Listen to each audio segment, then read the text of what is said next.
محمد کے بینر لگا دینا بہت آسان ہے، لیکن رب کے سجدے کر کے محمد کی آنکھوں کو ٹھنڈک پہنچانا بڑا مشکل ہے۔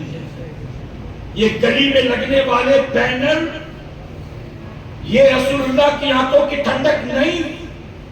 میری قوم کا جوان پوری رات گلی میں بینر تو باندھے گا الہ محمد کے، اسٹیٹس بھی رکھے گا الہ محمد کے، گھر پہ سٹیکر بھی لگائے گا الہ محمد کے، لیکن رسول اللہ نے جسے آنکھوں کی ٹھنڈک فرمایا ہے، آنکھوں کی ٹھنڈک پہنچانے کی کوشش نہیں کرے گا۔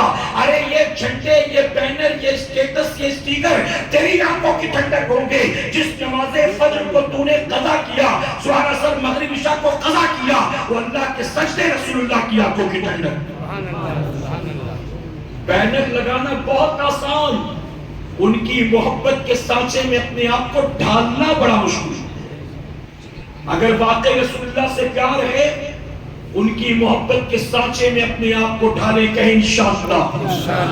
میرے نبی فرماتے جو بندہ رات کے اندھیرے میں اپنے گھر سے نکل کر اللہ کے گھر کی طرف جاتا سجدہ کرنے، جو رات کے اندھیرے میں اپنے گھر سے نکل کر اللہ کے گھر کی طرف جاتا ہے اللہ کا سجدہ کرنے، اللہ اس کی قبر کے اندر روشنی پیدا فرمائے گا۔ جہاں کوئی سولار سسٹم نہیں، جنریٹر نہیں، کوئی ریلائنس کا ٹاٹا کا کنیکشن نہیں، جہاں سوائے رب کی مرضی کے کوئی اجالا کر نہیں سکتا، تیری قبر میں اجالے ہی اجالے ہوں گے۔ کب؟ جب رات کے اندھیرے میں تو اللہ کے گھر کی طرف جانے کا عادی ہوگا۔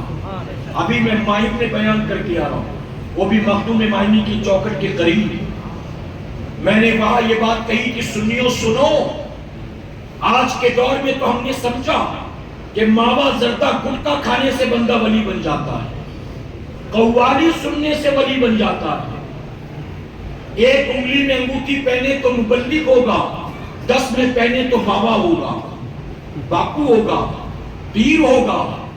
ہم نے سمجھا کمر تک چوٹی لٹکاؤ ولی سمجھے گی دنیا، کان میں بالی پہنو ولی سمجھے گی دنیا، رنگ برنگے 2-4 کپڑے سلا لو ولی سمجھے گی دنیا۔ ارے ولی حقیقت میں کون ہوتا ہے؟ ابھی مخدوم معنی کی بارگاہ سے حاضری لے کر آتا ہوں۔ مخدوم معنی خود فرماتے ہیں مجھے مائم کی مسجد آج بھی یاد ہے، میں 7 سال کا بچہ تھا اور میرے والد میری انگلی پکڑ کر مائم کی مسجد میں مجھے تہجد پڑھانے کے لیے لے جاتے۔ سبحان اللہ۔ آج ایک بھی باپ ہے تو بتاؤ، 7 سال کے بچے پر تو فجر بھی فرض نہیں، ظہر اثر مغرب عشاء بھی فرض نہیں، لیکن 7 سال کے بیٹے کو جب باپ انگلی پکڑ کر تہجد پڑھانے جائے، جب باپ ایسا تہجد گزار ہوتا ہے اور اولاد کی اس انداز میں تربیت کرتا ہے، اللہ انہی کے بیٹوں کو مقام ولایت عطا فرماتا ہے۔ کوئی چرسی بابا چرسیوں کا ولی بن سکتا ہے، کوئی گجیری یا فنچی سکتے بازوں کا بابا پیر بن سکتا ہے۔ اللہ ایسے چرسیوں گجیریوں اور فنچیوں کو ولایت کا مقام نہیں دیتا، اللہ ولی بناتا ہے ان کو جو رب کی رضا کے لیے اپنے نفس کو قربان کر دیا کرتے ہیں۔ آپ بتائیں جو 7 سال میں تہجد پڑھنے جاتا ہو، اس نے کبھی فرض نماز چھوڑی ہوگی؟ جی فرض نماز چھوڑی ہوگی؟ آپ سوچئے مائم کی گلیوں میں چلنے والا ایک بچہ، مائم کی گلیوں میں پلنے والا ایک بچہ آسمان ولایت کا ستارہ بن گیا ہے، جنہیں دنیا قطب کوکن کہتی ہے، مخدوم فقی علی مائمی کہتی ہے، جنہوں نے اپنے ہاتھوں سے قرآن لکھا، جنہوں نے اپنے ہاتھوں سے قرآن کی تفسیر لکھی۔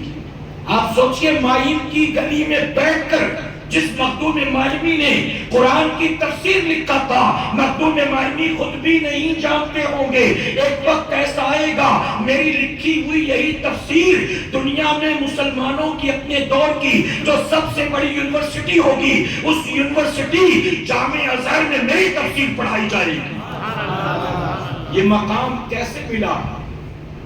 یہ ماوا زردہ گٹکا کھانے سے نہیں ملا، یہ پیری مریدی دعا تعویذ جھاڑ پھونک کرنے سے نہیں ملا، یہ قوالیاں سن کر طبلے کی تھاپ پر منڈی ہلانے سے نہیں ملا، اپنے نفس کو قربان کرنے سے ہم نے یہ مقام عطا کیا۔ ہم بھی تو ولیوں کے چاہنے والے، اور ہماری پوزیشن کیا ہے، ہمارا حال کیا ہے؟ شب برات نے جو کچھ کیا رسم و رواج کے طور پر کیا، اس کے بعد کیا ہے؟ میرے پیارے آقا کے پیروانوں، یہ توبہ کی رات، یہ اپنے رب کو راضی کرنے کی رات، یہ جہنم سے رہائی کا پروانہ حاصل کرنے کی رات۔ آپ نے سنا ہوگا آج اللہ کی رحمت آواز دیتی ہے کوئی مجھ سے بخشش طلب کرنے والا، ہے کوئی جہنم سے رہائی طلب کرنے والا، ہے کوئی مجھ سے جنت طلب کرنے والا، ہے کوئی مجھ سے روزی طلب کرنے والا، ہے کوئی بیمار کے لیے شفا طلب کرنے والا، ہے کوئی مرحومین کے لیے مغفرت طلب کرنے والا، ہے کوئی اولاد کے نصیبے کو روشن کرنے کی دعا کرنے والا، ہے کوئی اپنی بیٹی کے لیے دعا کرنے والا، ہے کوئی اپنے بیماروں کے لیے دعا کرنے والا، ہے کوئی اپنے بچوں کے لیے دعا کرنے والا، ہے کوئی اپنے ماں باپ کے لیے دعا کرنے والا، ہے کوئی مجھ سے روزی میں برکت طلب کرنے والا۔ اللہ کی رحمت آواز دیتی ہے اے مسلمانوں، اس رات کو رسم و رواج بنا کر نہ گزارنا، بلکہ رب کی بارگاہ میں اپنے دامن کو پھیلا دینا۔ اے اللہ تیرا احسان ہے، تو نے ہمیں بائک رائڈ کرنے والوں میں شامل نہیں کیا، بیڑی مارنے والوں میں شامل نہیں کیا، چائے کی ٹپری اور ہوٹل میں بیٹھنے والوں میں شامل نہیں کیا، چوک چوراہوں پر آوارہ گردی کرنے والوں میں شامل نہیں کیا۔ اے اللہ، دنیا میں کئی مسلمان ہیں جو اس رات کو ضائع کر دیتے ہیں، یہ تیرا احسان ہے کہ تو نے اپنے گھر میں آنے کی توفیق دی، اپنے ذکر کی توفیق دی، توبہ استغفار کی توفیق دی، تو نے دعاؤں کی توفیق دی۔ اے اللہ، ہم تیری بارگاہ میں حاضر ہیں، اے اللہ تیرے حبیب کی چوکھٹ کے منگتے ہیں، تیری ولیوں کے در کے بھکاری ہیں، آج تیری بارگاہ میں پوری امیدوں کے ساتھ آئے ہیں۔ اے مسلمانوں، یہ رات وہ رات ہے، اللہ نے ہمیں بلایا ہے، اپنی مرضی سے نہیں آئے، رب کی رحمت نے خود پکارا ہے کوئی مانگنے والا، ہے کوئی مانگنے والا، ہے کوئی مانگنے والا۔